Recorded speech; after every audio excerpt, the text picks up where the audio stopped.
তুফান একদিন ডিস্ট্রিক্ট লেভেলে খেলবো, আমি একদিন ন্যাশনাল লেভেলে খেলবো। তুফান হতে অ্যাটিটিউড লাগে, অ্যাকশন, স্পিড সব লাগে।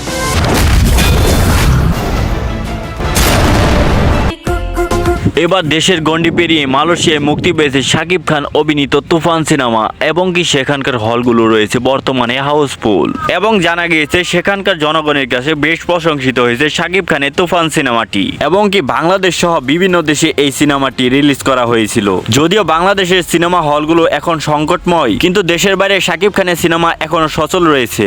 ধারণা করা যাচ্ছে শাকিব খানের এই তুফান সিনেমাটি আরো চলবে 2-3 মাস, যা বাংলাদেশের কোনো সিনেমা এতদিন ধরে চলেনি এবং এতগুলো দেশে একসাথে রিলিজ হয়নি। বর্তমানে এই তুফান সিনেমা মালয়েশিয়া কাঁপাচ্ছে।